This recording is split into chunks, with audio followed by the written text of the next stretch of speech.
And once we make it to his bedroom, you're the one looking for the, okay? Not me. Well, on occasion. Here we are. Is she working? Welcome back to the dumpster. Hi, Buster. Where'd you? How did you get up there? Go over here. Move here. Let me show everyone my mental health dog. This is Buster. He's the residential family mental health dog.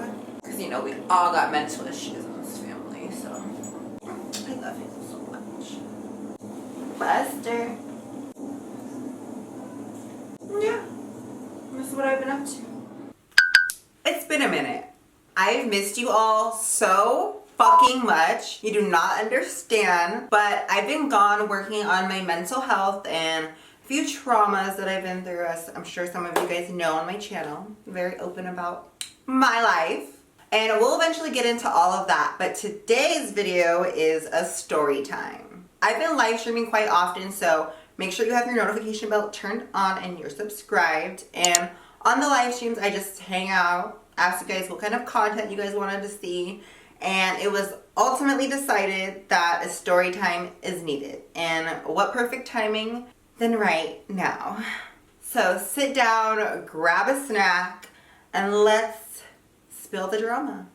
You guys live for it, I just share it. So let's get into it. Today's story time is a mess, but we love that. And it involves a man that has been featured on my channel before. I was 17 at the time. I slept with a 37-year-old. And for the sake of his privacy, I guess, we will name him Will. So let's get into the story of the trans-chasing predator.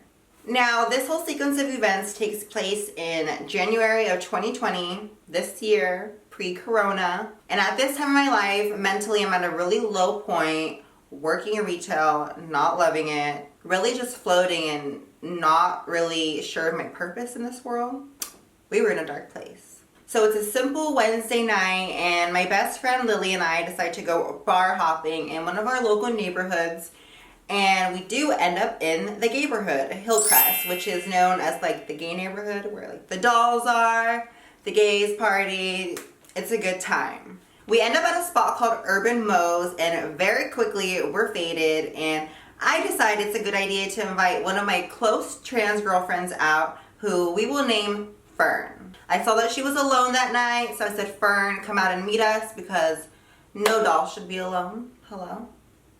Little did I know it would lead to all of this. The dolls, the girls have a good time, too much fun, and we do end up Ubering to Lily since she does live close, and this is where the after party begins. We end up getting into illicit substances, which nothing good ever comes from that, and led to this mess. So, don't do drugs.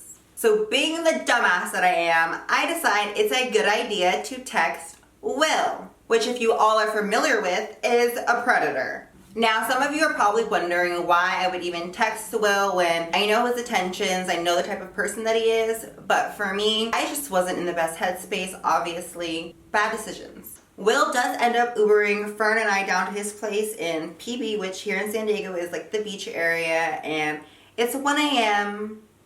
Can't imagine his intentions are good, nor were mine. So, yeah. Ubering down there, my close trans girlfriend. Can imagine only good things are gonna come from this.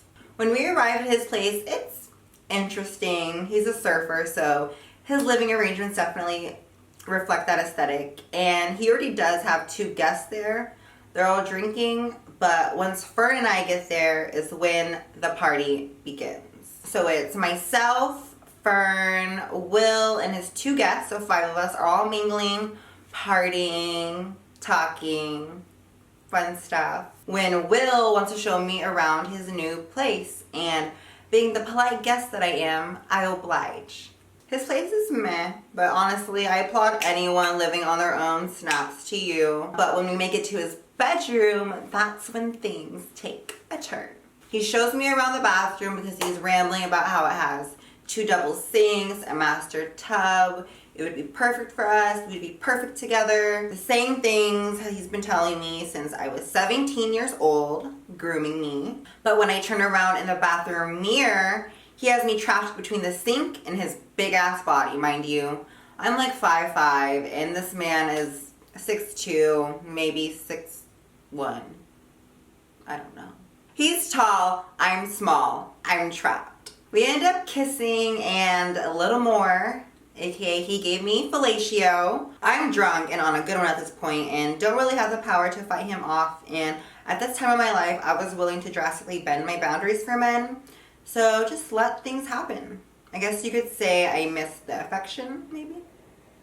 We clean up and join the group as if nothing ever happened, more like he didn't just have my in his mouth. Now at this point of the night is when Will does turn the flirting up with Fern, but I don't pay much mind since he is like that with a lot of people. He's very overly touchy, overly inquisitive. We all end up partying more, and at a certain point, his blonde female guest does get a little annoying and wears her welcome. And the reason is she's also on a very good one and brings up the fact that the two men in the group are only attracted to certain types of women: young, skinny, mentally ill, hot. Hello. But she was gorgeous, so I don't understand why she was being really insecure and creating drama and mess, but there we were. I know I talk a lot, but this bitch would not stop insulting Will in his own home. So eventually he does make her leave. Once the blonde female guest is gone is when Will and I end up going into his bedroom, and Fern and Will's friend go into the guest bedroom. Mind you, he does not know she's trans, but they're gonna go in there. Who knows what's gonna go on? I'm gonna go possibly get laid. But Fern does end up coming into Will's bedroom and letting us know that Will's friend kind of brushed her off a little bit, so she does come lay in bed with us. Once Fern does get into the bed with us is when Will turns the flirting up to the max, like to the point where he's crossing boundaries. He's touching her implants, her genitals, all in front of me, and he's doing God knows what with Fern underneath the blankets. And at this point, this is when I'm super uncomfortable. He's crossing boundaries that I am not okay with. I'm uncomfortable, and she already told him no, so we gotta go. So with the energy unbearable, I get up and get dressed, get ready to leave at like 4 or 5 in the morning because I just can't at this point. So Fern and I both leave since she is my +1, and from that night, I only know what she told me, but from what she had said, she said that Will had tried getting at her, which obviously, but he tried getting at her after he just swallowed my love. Men truly are the worst. Now see, if I was smart, that story would have ended in that night. They're done.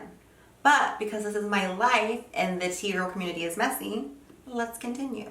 Now, fast forward to the end of September of this year, end of summer, and one of my other close trans girlfriends is having a birthday bonfire at the beach. I did cancel the previous year on her because I don't really like going out to party all the time. Been there, done that. It's fun on the weekends, but it's not needed all the time. So I debate for about a week if I'm going to go, but decide against my better judgment and attend the bonfire. The day arrives at the bonfire, and I'm getting ready on YouTube Live with you guys when Fern does shoot me a text. My plan was to Uber down there since I did plan on drinking, but the text from Fern is saying that she could swoop me up, and I'm down.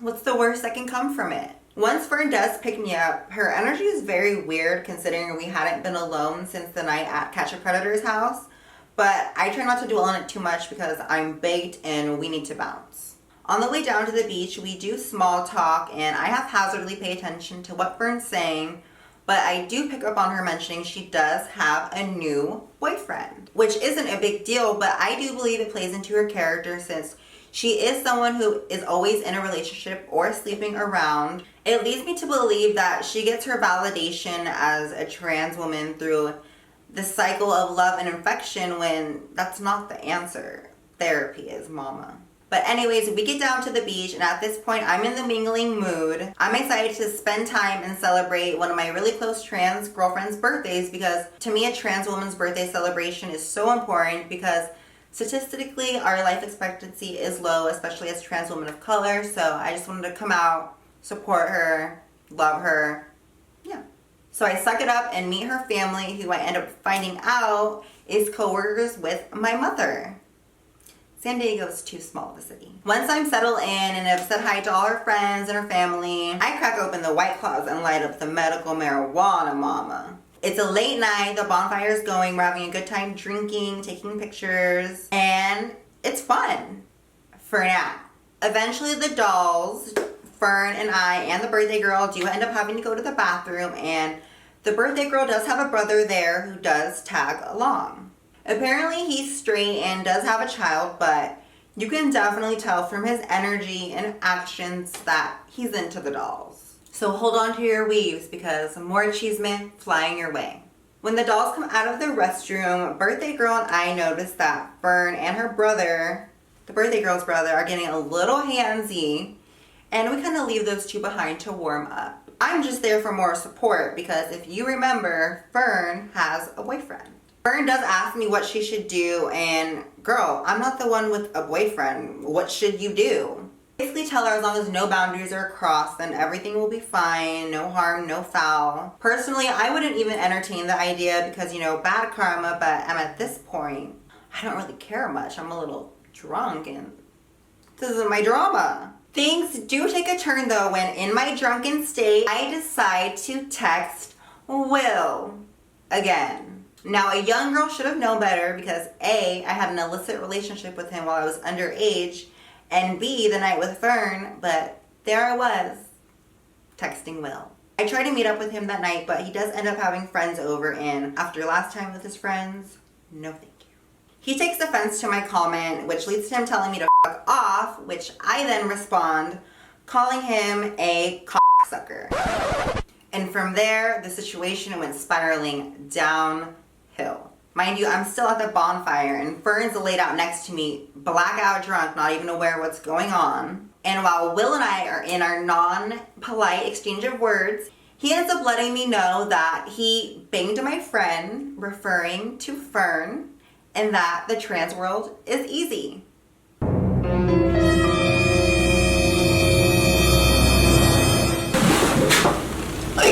Come again? Because what I think is that DL community dick is calling trans woman easy when he was quick to have cock in his mouth. Bitch, his comment rattles me, because I don't like him stereotyping trans women as easy, which wouldn't that make him easy for collecting trans women like they're Pokemon? Like, you're the chaser. Like, sir, you're pushing 50 and still partying. I would definitely take an internal look at yourself and see what kind of issues you have going on that lead you to still wanting to party and do this, sleep around, like living an unhappy life from what I can observe, because he's been doing this since I was 17. So, sir, find happiness. My choice to remain single for the 22 years I've been on earth is simply because I'm aware of the fact most men aren't trustworthy, and because until I'm physically and mentally ready to offer myself as a whole to someone, I don't want to be in a relationship, because for me, a relationship isn't to just pass time. It's fully letting someone in and accepting their flaws, and right now, I just don't trust anyone enough to do that. Yet. We'll see what the future holds. I'll be honest and admit all my emotions come pouring out at this point. Issues with my therapist, men, losing a really, really close friend, and not being able to trust people. So I order my Uber, and once the Uber picks me up, I sit in the back and cry all the way home. Once home, I decide the next best course of action is to go on YouTube Live. Now, why would I do that? Well, I'm very aware of the fact I haven't been very consistent with posting online, and it's little stuff like this that can build up and lead to long periods of depression in my case. After I get out all of my emotions and drink plenty of water, I decide to go to bed and put those thoughts to rest. For now. because the next day I received text messages from none other than Will and Fern. Joy. I really don't have the energy to look at the messages because, bitch, I'm hungover as f*** and generally over the situation. Trans chasers are canceled in 2020, mama. And it's funny because it's usually the alpha males who are big, muscular tattoos who are usually the biggest bottoms. But to basically sum up their messages, Will lets me know that I am better than a drunk and angry YouTube video and almost trying to blame the situation on me, gaslighting me almost. And Fern does apologize but does reiterate the fact that I gave her the green light and apparently she didn't think much of it. Boo, you whore. And that she still loves me as a sister and that, do I want to talk? Well, girl, I love you like a cousin now, barely seen and not often heard from. I respond to Will and let him know that men are easy and end up blocking both Will and Fern because we are not going back to situations or people who do not uplift us. No more. No mas. I didn't even need to get the last word, and now that I've taken a step back and reflected on the situation, my appointment with my therapist is booked, but of course I should come here and spill all the tea with the trash fam first. I hope you guys enjoyed the realness in today's video, and if you did, be sure to give this video a thumbs up and subscribe to my channel for more videos and story times that revolve around my crazy life. But until my next video, stay safe, use protection, no more chasers, and don't do drugs. Bye guys.